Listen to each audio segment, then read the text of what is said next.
ओम शांति 22 नवेम्बर 2024 साकार मुरली मुरलीर मुख्य पॉइंट रे बाबा कहते जेपरी मु ज्ञानर सागर सेहीपरि मु मध्य पिलामानंकु निज समान करिवार पुरुषार्थ कराउछि। बाबा कहते एठारे तो तुमे विश्वर मालिक हेउछ, तेबे तुमर बुद्धि चलनी वार्तालाप केते भल हेबा दरकार। बाबा कहते भल भावरे न पढ़िले बाबांकु मध्य एते सम्मानर सहित मने पकाई परिबो नाही। एही पाठपढ़ा बहुत उच्च, तुमे विश्वर मालिक हेउछ, एही पाठ तो बाबा पढ़ाउछन्ति। बाबा बुझाउछन्ति पिला माने तुमको केबे हेले कांदिबार नाही, तुमे विश्वर मालिक हेउछ, तेणु चित्कार करिबा बा कांदिबा उचित नुहे। जिन रोया तीन खोया अर्थात जे कांदिला सिए हराइला, विश्वर उच्चरु उच्च राजत्व को हराई देउछन्ति। बाबा जो पाठ पढ़ाउछन्ति ताकु भल भाबरे पढ़िबा अर्थात रिगार्ड रखिबा। बाबा तो बहुत मिठा अटंती, तेणु समस्ते आंतरिक खुशी रे गदगद हेबा दरकार। एबे प्रत्येक निजकु पचारंतु आमे एपरी खुशी रे अछु। बाबा कहते रावणर मतेरे चाली चाली एही समय रे कहुड़ी तुल्य होई जाइछन्ति। एबे राम शिव बाबा मत देउछन्ति निश्चय रे ही विजय रहिछि, एथिरे केबे हेले क्षति हेबो नाही। क्षति को मध्य बाबा फायदा रे बदलाई देबे, किंतु केवल निश्चय बुद्धि पिला मानंकर। बाबा कहते पिला माने गृहस्थ व्यवहार रे भले रुह, किए कहूछि तुमे वस्त्र आदि बदलाओ। बाबा कहते तुमको अनेकंकर संपर्क रे आसीबाकू पड़ुछि। रंगीन वस्त्र आदि पिंधिबा पई केही मना करूनाहांती। जे कोनोसी वस्त्र पिंध, एहा सहित कोनोसी संपर्क नाही। बाबा कहते केवल देह सहित देहर सबु संबंध को छाड़, निजकू आत्मा भावी बाबांको मने पकाओ। ओम शांति। वर्तमान संपूर्ण मुरली सुनिबा। मिठे बच्चे बाबांको श्रीमत रे चालिबा ही बाबांको सम्मान देबा। मन मतरे चालुथिबा पिला माने ही बाबांको असम्मान करिथांती। बाबांको श्रीमत रे चालिबा ही बाबांको सम्मान देबा। मन मतरे चालुथिबा पिला माने ही बाबांको असम्मान करिथांती। प्रश्न, गृहस्थी मानंकु केउ गोटिए कथा पाई बाबा मना करूनाहांती, किंतु सेथिपाई गोटिए निर्देश देउछन्ति, ताहा कौन? गृहस्थी मानंकु केउ गोटिए कथा पाई बाबा मना करूनाहांती, किंतु सेथिपाई गोटिए निर्देश देउछन्ति, ताहा कौन?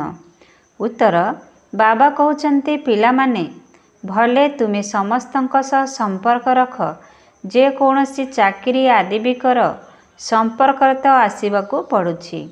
जदि रंगीन वस्त्र पिंधिबाकू पड़ुछि तेबे पिंध, बाबा मना करूनाहांती। बाबा केवल गोटिए निर्देश देउछन्ति, पिला माने देह सहित देहर सबु संबंधरु ममत्व तुटाई मोते मने पकाओ। ओम शांति। शिव बाबा बसी संतान मानंकु बुझाउछन्ति, अर्थात निज समान करिबार पुरुषार्थ कराउछन्ति। जेपरी मु ज्ञानर सागर, सेहीपरि पिला माने मध्य मास्टर ज्ञानर सागर हुअन्तु। ए कथा तो मधुर संतान माने जानिछन्ति जे समस्ते एक समान होई परिबे नाही। प्रत्येकंको निज निजर पुरुषार्थ तो करिबाकू हेबो। स्कूल रे तो बहुत छात्र पढ़ी थांती, किंतु समस्ते एक समान पास विथ ऑनर्स होई पारंती नाही। तथापि भी शिक्षक पुरुषार्थ कराई थांती। तुमे संतान माने भी पुरुषार्थ करुछ। बाबा पचारुछन्ति तुमे कौन हेबो? समस्ते कहउछन्ति आमे नररु नारायण, नारीरु लक्ष्मी हेबा पई आसीछु। ए कथा तो ठीक, किंतु निजर कार्यकलाप को मध्य देख ना। बाबा तो उच्चरु उच्च अटंती, से शिक्षक सहित गुरु मध्य अटंती। एही बाबांकु केही जानी नाहांती। तुमे संतान माने जानिछ, शिव बाबा आमर पिता भी अटंती, शिक्षक भी अटंती, सद्गुरु भी अटंती। किंतु सिए जेपरी अटंती तांकु सेहीपरी जानिबा मध्य मुस्किल अटे। बाबांकु जानिले शिक्षक पणिया भूली जिबे, पुणी गुरु पणिया भूली जिबे। पिला मानंकु मध्य बाबांको सम्मान रखिबाकू हेबो। सम्मान काहाकू कुहा जाए? बाबा जो पाठ पढ़ाउछन्ति ताकू भल भावरे पढ़िबा अर्थात रिगार्ड रखिबा। बाबा तो बहुत मिठा अटंती, तेणु समस्ते आंतरिक खुशी रे गदगद हेबा दरकार। अमाप खुशीर स्थिति रहिबा आवश्यक। ଏବେ ପ୍ରତ୍ୟେକ ନିଜକୁ ପଚାରନ୍ତୁ, ଆମେ ଏପରି ଖୁସିରେ ଅଛୁ? ସମସ୍ତେ ତ ଏକାଭଳି ହୋଇପାରିବେ ନାହିଁ। ପାଠପଢ଼ାରେ ମଧ୍ୟ ବହୁତ ପାର୍ଥକ୍ୟ ରହିଛି। ଲୌକିକ ଦୁନିଆର ସ୍କୁଲରେ ମଧ୍ୟ କେତେ ଫରକ ରହିଥାଏ। ସେଠାରେ ତ ସାଧାରଣ ଶିକ୍ଷକ ପଢ଼ାଇଥାନ୍ତି, ଇଏ ତ ଅସାଧାରଣ ଅଟନ୍ତି। ଏପରି ଶିକ୍ଷକ କେହି ନାହାନ୍ତି। ଏକଥା କାହାକୁ ଜଣା ହିଁ ନାହିଁ ଯେ ନିରାକାର ପିତା ଶିକ୍ଷକ ମଧ୍ୟ ହୋଇଥାନ୍ତି। ଭଲେ ଶ୍ରୀକୃଷ୍ଣଙ୍କର ନାମ ଲେଖି ଦେଇଛନ୍ତି, କିନ୍ତୁ ତାଙ୍କୁ ଜଣା ହିଁ ନାହିଁ କି ସେ ସମସ୍ତଙ୍କର ପିତା କିପରି ହୋଇପାରିବେ। ଶ୍ରୀକୃଷ୍ଣ ତ ଦେବତା ଅଟନ୍ତି ନା। ଏମିତି ତ କୃଷ୍ଣ ନାମ ଅନେକଙ୍କର ଅଛି, କିନ୍ତୁ କୃଷ୍ଣ କହିବା ମାତ୍ରେ ହିଁ ଶ୍ରୀକୃଷ୍ଣଙ୍କର ଚିତ୍ର ସମ୍ମୁଖକୁ ଆସିଯାଉଛି। ସେ ତ ଦେହଧାରୀ ଅଟନ୍ତି ନା। ତୁମେ ଜାଣିଛ ଶିବ ବାବାଙ୍କର ଏ ଶରୀର ନୁହେଁ। ସିଏ ନିଜେ କହୁଛନ୍ତି, ମୁଁ ଏହି ଶରୀର ଧାର ନେଇଛି। ଇଏ ପୂର୍ବରୁ ବି ମନୁଷ୍ୟ ଥିଲେ, ଏବେ ବି ମନୁଷ୍ୟ ଅଛନ୍ତି। ଇଏ ଭଗବାନ ନୁହନ୍ତି। ଭଗବାନ ତ ଏକମାତ୍ର ନିରାକାର ହିଁ ଅଟନ୍ତି। ଏବେ ତୁମମାନଙ୍କୁ କେତେ ଗୁହ୍ୟ ରହସ୍ୟ ବୁଝାଯାଉଛି, କିନ୍ତୁ ନିରାକାରଙ୍କୁ ଯଥାର୍ଥ ଭାବରେ ପିତା ଏବଂ ଶିକ୍ଷକ ବୋଲି ଭାବିବା, ଏହା ବର୍ତ୍ତମାନ ହୋଇପାରିବ ନାହିଁ। ବାରମ୍ବାର ଭୁଲି ଯାଇପାରିବେ। ଦେହଧାରୀଙ୍କ ଆଡ଼କୁ ବୁଦ୍ଧି ଚାଲିଯାଉଛି, କିନ୍ତୁ ଏହି ବାବା ହିଁ ପିତା, ଶିକ୍ଷକ, ସଦ୍ଗୁରୁ ଅଟନ୍ତି। ଏହି ନିଶ୍ଚୟ ବୁଦ୍ଧିରେ ଏବେ ସ୍ଥାୟୀ ଭାବରେ ରହୁନାହିଁ। ଏବେ ତ ଭୁଲି ଯାଉଛନ୍ତି। ବିଦ୍ୟାର୍ଥୀମାନେ କ'ଣ କେବେ ଶିକ୍ଷକଙ୍କୁ ଭୁଲିଯିବେ କି? ହଷ୍ଟେଲରେ ଯେଉଁମାନେ ରହିଥାନ୍ତି ସେମାନେ ତ କେବେ ବି ଭୁଲି ପାରିବେ ନାହିଁ। ଯେଉଁ ବିଦ୍ୟାର୍ଥୀମାନେ ହଷ୍ଟେଲରେ ରହନ୍ତି ତାଙ୍କର ନିଶ୍ଚୟ ତ ପକ୍କା ହୋଇଥିବ ନା। ଏଠାରେ ତ ସେଭଳି ପକ୍କା ନିଶ୍ଚୟ ନାହିଁ। ପୁରୁଷାର୍ଥର କ୍ରମାନୁସାରେ ହଷ୍ଟେଲରେ ଯାଇ ରହିଥାନ୍ତି, ତେବେ ବିଦ୍ୟାର୍ଥୀ ତ ନିଶ୍ଚିନ୍ତ ଅଟନ୍ତି, କିନ୍ତୁ ଏହି ନିଶ୍ଚୟ ପକ୍କା ନାହିଁ। ଜାଣିଛନ୍ତି, ସମସ୍ତେ ନିଜ ନିଜର ପୁରୁଷାର୍ଥ ଅନୁସାରେ ପଦ ନେଉଛନ୍ତି।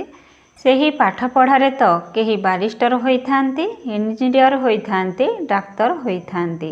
ଏଠାରେ ତ ତୁମେ ବିଶ୍ୱର ମାଲିକ ହେଉଛ। ତେବେ ଏପରି ଛାତ୍ରଙ୍କର ବୁଦ୍ଧି କିପରି ହେବା ଦରକାର, ଚଳଣି ବାର୍ତ୍ତାଳାପ କେତେ ଭଲ ହେବା ଦରକାର। ବାବା ବୁଝାଉଛନ୍ତି, ପିଲାମାନେ ତୁମକୁ କେବେ ହେଲେ କାନ୍ଦିବାର ନାହିଁ।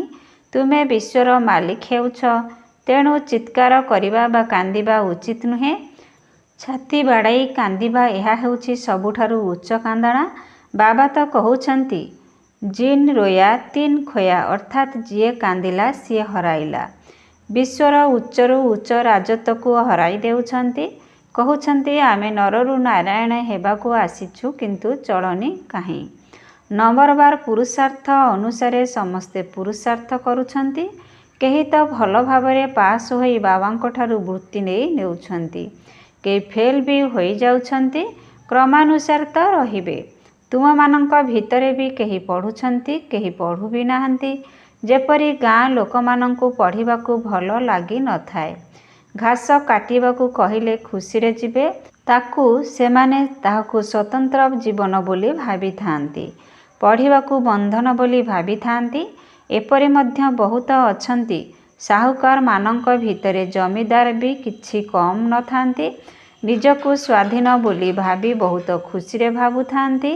ଚାକିରି ଶବ୍ଦ ତ କୁହାଯିବ ନାହିଁ ନା। ଅଫିସର ଇତ୍ୟାଦି ହେବା ପାଇଁ ତ ଚାକିରି କରିଥାନ୍ତି ନା। ଏବେ ବାବା ତୁମକୁ ବିଶ୍ୱର ମାଲିକ କରିବା ପାଇଁ ପାଠ ପଢ଼ାଉଛନ୍ତି, ଚାକିରି କରିବା ପାଇଁ ପଢ଼ାଉ ନାହାନ୍ତି। ତୁମେ ତ ଏହି ପାଠପଢ଼ା ଦ୍ୱାରା ବିଶ୍ୱର ମାଲିକ ହେବାକୁ ଯାଉଛ। ଏହା ବହୁତ ଉଚ୍ଚ ପାଠପଢ଼ା ଅଟେ। ତୁମେ ତ ବିଶ୍ୱର ମାଲିକ, ବିଲକୁଲ ସ୍ୱାଧୀନ ହୋଇଯାଉଛ। ବାବା କେତେ ସାଧାରଣ। ଏହା ଏକମାତ୍ର ପାଠପଢ଼ା ଯାହାଦ୍ୱାରା ତୁମେ ଏତେ ଉଚ୍ଚ ମହାରାଜ ମହାରାଣୀ ହେଉଛ, ତାହା ପୁଣି ପବିତ୍ର। ତୁମେ ତ କହୁଛ ଯେ କୌଣସି ଧର୍ମାବଲମ୍ବୀ ହେଲେ ମଧ୍ୟ ଆସି ପଢ଼ନ୍ତୁ, ତେବେ ସେମାନେ ବୁଝିଯିବେ ଯେ ଏହି ପାଠପଢ଼ା ବହୁତ ଉଚ୍ଚ। ତୁମେ ବିଶ୍ୱର ମାଲିକ ହେଉଛ। ଏହି ପାଠପଢ଼ା ତ ବାବା ପଢ଼ାଉଛନ୍ତି। ତୁମର ବୁଦ୍ଧି ଏବେ କେତେ ବିଶାଳ ହୋଇଯାଉଛି। ପୁରୁଷାର୍ଥର କ୍ରମାନୁସାରେ ହଦ୍ର ବୁଦ୍ଧିରୁ ବେହଦର ବୁଦ୍ଧିକୁ ଆସିଯାଇଛ। କେତେ ଖୁସି ରହୁଛି। ଆମେ ସମସ୍ତେ ଅନ୍ୟମାନଙ୍କୁ ବିଶ୍ୱର ମାଲିକ କରାଇବୁ। ବାସ୍ତବରେ ଚାକିରି ସେଠାରେ ମଧ୍ୟ କରିବେ। ଦାସ ଦାସୀ ଚାକର ଆଦି ତ ଦରକାର ନା। ପାଠ ପଢ଼ୁଆ ମାନଙ୍କର ଅପାଠୁଆ ମାନେ ବୋଝ ବୋହିବେ। ସେଥିପାଇଁ ବାବା କହୁଛନ୍ତି ଭଲ ଭାବରେ ପଢ଼ିଲେ ତୁମେ ଏହିପରି ହୋଇପାରିବ। କହୁଛନ୍ତି ମଧ୍ୟ ଆମେ ଏପରି ହେବୁ। କିନ୍ତୁ ନ ପଢ଼ିଲେ କ'ଣ ହେବ? ନ ପଢ଼ିଲେ ବାବାଙ୍କୁ ମଧ୍ୟ ଏତେ ସମ୍ମାନର ସହିତ ମନେ ପକାଇ ପାରିବ ନାହିଁ। ବାବା କହୁଛନ୍ତି ମୋତେ ତୁମେ ଯେତେ ମନେ ପକାଇବ ତୁମର ବିକର୍ମ ସେତେ ବିନାଶ ହେବ। ପିଲାମାନେ କହୁଛନ୍ତି ବାବା ଆପଣ ଯେପରି ଚଳାଇବେ। ବାବା ମଧ୍ୟ ବ୍ରହ୍ମାଙ୍କ ଦ୍ୱାରା ମତ ନେବେ ନା, କିନ୍ତୁ ଏହାଙ୍କର ମତ ମଧ୍ୟ ଗ୍ରହଣ କରୁନାହାନ୍ତି। ତଥାପି ବି ସେହି ପୁରୁଣା ସଢ଼ିଯାଇଥିବା ଦୁନିଆର ମନୁଷ୍ୟମାନଙ୍କ ମତରେ ହିଁ ଚାଲୁଛନ୍ତି। ଦେଖୁଛନ୍ତି ମଧ୍ୟ ଶିବ ବାବା ଏହି ରଥ ଦ୍ୱାରା ମତ ଦେଉଛନ୍ତି, ତଥାପି ବି ନିଜ ମତରେ ହିଁ ଚାଲୁଛନ୍ତି। ଯାହାକୁ ପଇସାକର କଉଡ଼ି ବୁଦ୍ଧି ମତ କହିବା, ସେହି ଅନୁସାରେ ଚାଲୁଛନ୍ତି। ରାବଣର ମତରେ ଚାଲି ଚାଲି ଏହି ସମୟରେ କଉଡ଼ି ତୁଲ୍ୟ ହୋଇଯାଇଛନ୍ତି। ଏବେ ରାମ ଶିବ ବାବା ମତ ଦେଉଛନ୍ତି। ନିଶ୍ଚୟରେ ହିଁ ବିଜୟ ରହିଛି। ଏଥିରେ କେବେ ହେଲେ କ୍ଷତି ହେବ ନାହିଁ। କ୍ଷତିକୁ ମଧ୍ୟ ବାବା ଫାଇଦାରେ ବଦଳାଇ ଦେବେ। କିନ୍ତୁ କେବଳ ନିଶ୍ଚୟ ବୁଦ୍ଧି ପିଲାମାନଙ୍କର। ସଂଶୟ ବୁଦ୍ଧି ପିଲାମାନେ ଭିତରେ ଭିତରେ ଅଣନିଶ୍ୱାସୀ ହୋଇଯିବେ। ନିଶ୍ଚୟ ବୁଦ୍ଧି ପିଲା କେବେ ଅଣନିଶ୍ୱାସୀ ହୁଅନ୍ତି ନାହିଁ, କ୍ଷତିରେ ପଡ଼ନ୍ତି ନାହିଁ। ବାବା ନିଜେ ଗ୍ୟାରେଣ୍ଟି କରୁଛନ୍ତି ଶ୍ରୀମତରେ ଚାଲିଲେ କେବେ ବି ଅକଲ୍ୟାଣ ହୋଇପାରିବ ନାହିଁ। ମନୁଷ୍ୟର ମତକୁ ଦେହଧାରୀ ମତ ବୋଲି କୁହାଯାଏ। ଏଠାରେ ତ ରହିଛି ହିଁ ମନୁଷ୍ୟ ମତ। ଗାୟନ ମଧ୍ୟ କରାଯାଏ ମନୁଷ୍ୟ ମତ, ଈଶ୍ୱର ମତ ବା ଦୈବୀ ମତ। ଏବେ ତୁମକୁ ଈଶ୍ୱରୀୟ ମତ ମିଳିଛି, ଯାହାଦ୍ୱାରା ତୁମେ ମନୁଷ୍ୟରୁ ଦେବତା ହେଉଛ। ପୁଣି ସେଠାରେ ତ ସ୍ୱର୍ଗରେ ତୁମେ ସୁଖ ହିଁ ସୁଖ ପାଇବ। ସେଠାରେ କୌଣସି ଦୁଃଖ କଥା ନାହିଁ, ତାହା ମଧ୍ୟ ସ୍ଥାୟୀ ସୁଖ ହୋଇଯାଇଥାଏ। ବର୍ତ୍ତମାନ ତୁମକୁ ଅନୁଭବ କରିବାକୁ ହେବ। ଏବେ ଭବିଷ୍ୟତର ଅନୁଭବ ଆସୁଛି। ବର୍ତ୍ତମାନ ଏହା ହେଉଛି ପୁରୁଷୋତ୍ତମ ସଙ୍ଗମ ଯୁଗ, ଯେତେବେଳେ କି ତୁମକୁ ଶ୍ରୀମତ ମିଳୁଛି। ବାବା କହୁଛନ୍ତି ମୁଁ କଳ୍ପ କଳ୍ପ କଳ୍ପର ସଙ୍ଗମ ଯୁଗରେ ଆସୁଛି। ଏ କଥା ତୁମେ ଜାଣିଛ। ତୁମେମାନେ ତାଙ୍କ ମତରେ ଚାଲୁଛ। ବାବା କହୁଛନ୍ତି ପିଲାମାନେ ଗୃହସ୍ଥ ବ୍ୟବହାରରେ ଭଲେ ରୁହ। କିଏ କହୁଛି ତୁମେ ବସ୍ତ୍ର ଆଦି ବଦଳାଅ, ଯାହା କିଛି ପିନ୍ଧ। ଅନେକଙ୍କର ସମ୍ପର୍କରେ ଆସିବାକୁ ପଡ଼ୁଛି। ରଙ୍ଗୀନ ବସ୍ତ୍ର ଆଦି ପିନ୍ଧିବା ପାଇଁ କେହି ମନା କରୁନାହାନ୍ତି। ଯେକୌଣସି ବସ୍ତ୍ର ପିନ୍ଧ, ଏହା ସହିତ କୌଣସି ସମ୍ପର୍କ ନାହିଁ। ବାବା କହୁଛନ୍ତି ଦେହ ସହିତ ଦେହର ସବୁ ସମ୍ବନ୍ଧକୁ ଛାଡ଼, ବାକି ସବୁ କିଛି ପିନ୍ଧ। କେବଳ ନିଜକୁ ଆତ୍ମା ଭାବି ବାବାଙ୍କୁ ମନେ ପକାଅ। ଏହି ନିଶ୍ଚୟ ପକ୍କା କର। ଏ କଥା ମଧ୍ୟ ଜାଣିଛ ଆତ୍ମା ହିଁ ପତିତ ଏବଂ ପାବନ ହେଉଛି। ମହାତ୍ମାମାନଙ୍କୁ ମଧ୍ୟ ମହାନ ଆତ୍ମା କହିବା, ମହାନ ପରମାତ୍ମା କୁହାଯିବ ନାହିଁ। ଏଭଳି କହିବା ମଧ୍ୟ ଶୋଭା ପାଏ ନାହିଁ। ଏହା ବୁଝିବା ନିମନ୍ତେ କେତେ ସୁନ୍ଦର ଜ୍ଞାନ ଅଟେ। ସଦ୍ଗୁରୁ ସମସ୍ତଙ୍କ ସଦ୍ଗତି ଦାତା ତ ଜଣେ ହିଁ ବାବା ଅଟନ୍ତି। ସେଠାରେ କେବେହେଳେ ଅକାଳ ମୃତ୍ୟୁ ହୁଏ ନାହିଁ। ଏବେ ତୁମେ ଜାଣୁଛ ବାବା ଆମକୁ ପୁନର୍ବାର ଏହିପରି ଦେବତା କରୁଛନ୍ତି। ପୂର୍ବରୁ ଏହା ବୁଦ୍ଧିରେ ନଥିଲା। କଳ୍ପର ଆୟୁ କେତେ ଏକଥା ମଧ୍ୟ ଜାଣିନଥିଲେ। ଏବେ ତ ଏସବୁ ସ୍ମୃତି ଆସିଛି। ଏ କଥା ମଧ୍ୟ ପିଲାମାନେ ବୁଝିଛନ୍ତି। ଆତ୍ମାକୁ ହିଁ ପାପ ଆତ୍ମା ଏବଂ ପୁଣ୍ୟ ଆତ୍ମା କୁହାଯାଉଛି। ପାପ ପରମାତ୍ମା କେବେହେଲେ କୁହାଯାଏ ନାହିଁ। ପୁଣି କେହି ଯଦି କହୁଛନ୍ତି ପରମାତ୍ମା ସର୍ବବ୍ୟାପୀ, ତେବେ ଏହା କେତେ ଅଜ୍ଞାନତା ଅଟେ। ଏ କଥା ବାବା ହିଁ ବସି ବୁଝାଉଛନ୍ତି। ଏବେ ତୁମେ ଜାଣୁଛ ବାବା ପ୍ରତି 5000 ବର୍ଷରେ ଥରେ ଆସି ପାପ ଆତ୍ମାମାନଙ୍କୁ ପୁଣ୍ୟ ଆତ୍ମା କରିଥାନ୍ତି। ଜଣକୁ ନୁହେଁ, ସମସ୍ତ ସନ୍ତାନମାନଙ୍କୁ କରୁଛନ୍ତି। ବାବା କହୁଛନ୍ତି ମୁଁ ବେହଦର ପିତା ହିଁ ତୁମକୁ ଏପରି କରୁଛି। ତେବେ ନିଶ୍ଚୟ ପିଲାମାନଙ୍କୁ ଅବିନାଶୀ ସୁଖ ଦେବେ। ସତ୍ୟଯୁଗରେ ପବିତ୍ର ଆତ୍ମାମାନେ ରହିଥାନ୍ତି। ରାବଣ ଉପରେ ବିଜୟ ପ୍ରାପ୍ତ କରିବା ଦ୍ୱାରା ହିଁ ତୁମେ ପୁଣ୍ୟ ଆତ୍ମା ହୋଇଯାଉଛ। ତୁମେ ଅନୁଭବ କରୁଛ ମାୟା କେତେ ବିଘ୍ନ ପକାଉଛି, ଏକଦମ ନାକରେ ଦମ କରିଦେଉଛି। ତୁମେ ଜାଣୁଛ ମାୟା ସହିତ ଯୁଦ୍ଧ କିପରି ଚାଲୁଛି। ସେମାନେ ପୁଣି କୌରବ ଏବଂ ପାଣ୍ଡବମାନଙ୍କର ଯୁଦ୍ଧ ସୈନ୍ୟବାହିନୀ ଆଦି କ'ଣ କ'ଣ ବସି ଦେଖାଇଛନ୍ତି। ଏହି ଯୁଦ୍ଧ ବିଷୟରେ କାହାକୁ ଜଣାନାହିଁ। ଏହା ହେଉଛି ଗୁପ୍ତ। ଏହାକୁ ତୁମେ ହିଁ ଜାଣିଛ। ମାୟା ସହିତ ଆମ ଆତ୍ମାମାନଙ୍କୁ ଯୁଦ୍ଧ କରିବାକୁ ହେବ। ବାବା କହୁଛନ୍ତି ତୁମର ସବୁଠାରୁ ବଡ଼ ଶତ୍ରୁ ହେଉଛି କାମବିକାର। ଯୋଗ ବଳ ଦ୍ୱାରା ତୁମେ ଏହା ଉପରେ ବିଜୟ ପ୍ରାପ୍ତ କରୁଛ। ଯୋଗ ବଳର ଅର୍ଥ ମଧ୍ୟ କେହି ବୁଝୁନାହାନ୍ତି। ଯେଉଁମାନେ ସତପ୍ରଧାନ ଥିଲେ ସେହିମାନେ ତମପ୍ରଧାନ ହେଉଛନ୍ତି। ବାବା ନିଜେ କହୁଛନ୍ତି ବହୁତ ଜନ୍ମର ଅନ୍ତିମରେ ମୁଁ ବ୍ରହ୍ମାଙ୍କ ଶରୀରରେ ପ୍ରବେଶ କରୁଛି। ସେ ହିଁ ତମପ୍ରଧାନ ହେଉଛନ୍ତି। ତତ୍ତ୍ୱତମ ଅର୍ଥାତ୍ ତୁମେ ମଧ୍ୟ ସେହିପରି ହେଉଛ। ବାବା ଜଣଙ୍କୁ କହୁନାହାନ୍ତି, କ୍ରମାନୁସାରେ ସମସ୍ତଙ୍କୁ କହୁଛନ୍ତି। କିଏ କିଏ କ୍ରମାନୁସାରେ ଅଛନ୍ତି ଏହା ତୁମକୁ ଜଣାଅଛି। ଆଗକୁ ଗଲେ ବହୁତ କଥା ଜଣାପଡ଼ିବ। ମାଳାର ସାକ୍ଷାତକାର ତୁମକୁ କରାଇବି। ସ୍କୁଲରେ ଯେତେବେଳେ ଶ୍ରେଣୀରେ ପରିବର୍ତ୍ତନ ସମୟ ହୋଇଥାଏ ସେତେବେଳେ ସବୁ ଜଣାପଡ଼ିଯାଏ ନା, ସମସ୍ତ ଫଳାଫଳ ବାହାରିଥାଏ। ବାବା ଜଣେ କନ୍ୟାକୁ ପଚାରିଲେ, ତୁମେ ପରୀକ୍ଷାରେ ପ୍ରଶ୍ନପତ୍ର କେଉଁଠି ଆସୁଛି? କହିଲା ଲଣ୍ଡନରୁ। ଏବେ ତୁମର ପେପର ପ୍ରଶ୍ନପତ୍ର କେଉଁଠାରୁ ବାହାରିବ? ଉପରୁ। ତୁମର ପେପର ଉପରୁ ଆସିବ। ସବୁ କିଛି ସାକ୍ଷାତକାର କରିବ।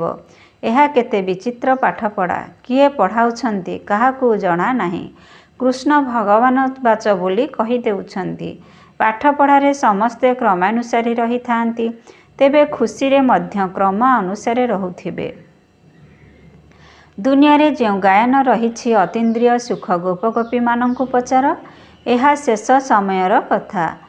ବାବା ବୁଝାଉଛନ୍ତି। ଯଦିଓ ବାବା ଜାଣିଛନ୍ତି ଯେ ଏହି ସନ୍ତାନ କେବେହେଲେ ତଳକୁ ଖସିବ ନାହିଁ, କିନ୍ତୁ ତଥାପି ବି ଜଣାପଡ଼ୁନାହିଁ କ'ଣ ହେଉଛି। ପାଠ ହିଁ ପଢ଼ୁନାହାନ୍ତି, ଭାଗ୍ୟରେ ହିଁ ନାହିଁ। ତାଙ୍କୁ ଯଦି ଟିକିଏ ବି କୁହାଯିବ କି ତୁମେ ସେହି ଦୁନିଆରେ ଯାଇ ନିଜର ଘର ସଂସାର କର, ତେବେ ତୁରନ୍ତ ଚାଲିଯିବେ। କେଉଁଠାରୁ ବାହାରି କେଉଁଠାକୁ ଚାଲି ଯାଉଛନ୍ତି। ତାଙ୍କର ଚଳଣି ବାଣୀ କାର୍ଯ୍ୟ ହିଁ ଏହିପରି ହୋଇଥାଏ। ଭାବିଥାନ୍ତି ଆମକୁ ଯଦି ଏତିକି ମିଳିବ ତେବେ ଆମେ ଯାଇ ଅଲଗା ରହିବୁ। ଚଳଣିରୁ ଜଣା ପଡ଼ିଯାଇଥାଏ। ଏହାର ଅର୍ଥ ନିଶ୍ଚୟ ନାହିଁ, ବାଧ୍ୟ ହୋଇ ରହିଛନ୍ତି। ବହୁତ ଅଛନ୍ତି ଯିଏ ଜ୍ଞାନର ଗ ମଧ୍ୟ ଜାଣିନାହାନ୍ତି, କେବେହେଲେ ପାଠ ପଢ଼ିବାକୁ ବସନ୍ତି ବି ନାହିଁ। ମାୟା ପଢ଼ିବାକୁ ଦିଏ ନାହିଁ।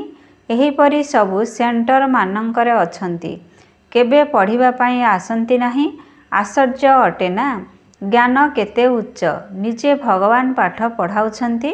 ବାବା କହୁଛନ୍ତି ଏଭଳି କାମ କର ନାହିଁ, କିନ୍ତୁ ମାନୁନାହାନ୍ତି। ନିଶ୍ଚୟ ଓଲଟା କାମ କରି ଦେଖାଇବେ।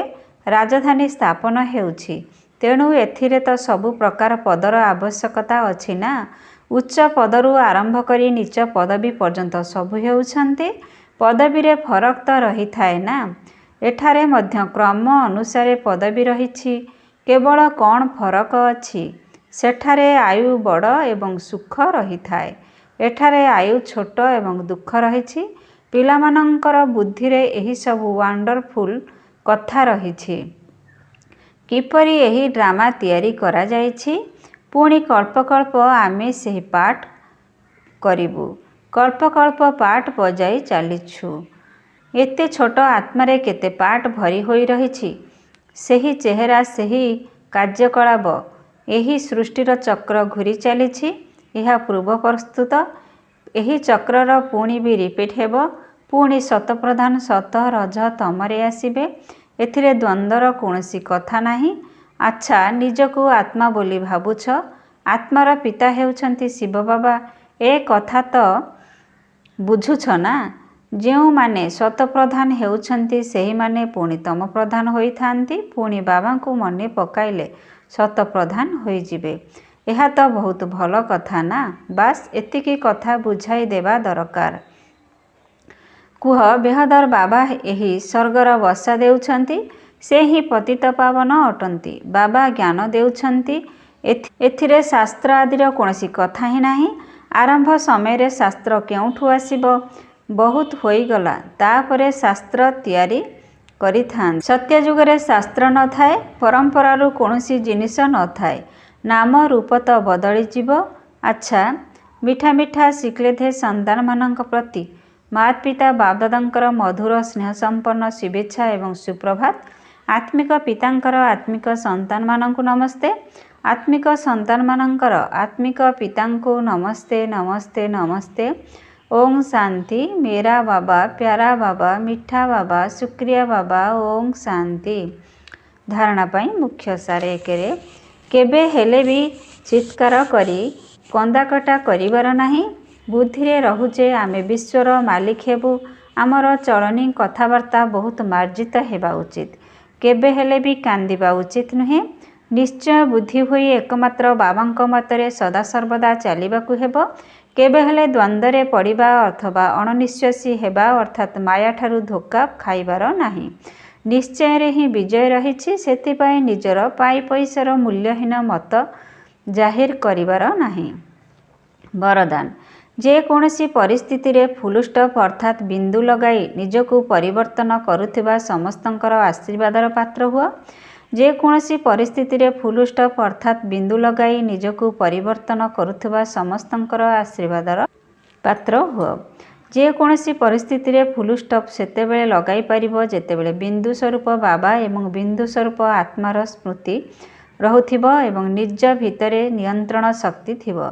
जो पिला माने जे कोनसी परिस्थिति रे निजकु परिवर्तन करी फुल स्टॉप लगाइबारे प्रथमे निजकु आगरे रखि थांती सेमाने आशीर्वाद पाइबार पात्र होई जांती। सेमानकु निजकु निज ठारू मध्य आशीर्वाद मिली थाए अर्थात खुशी मिली थाए एवं बाबांक द्वारा मध्य ब्राह्मण परिवार द्वारा मध्य आशीर्वाद मिली थाए। स्लोगान।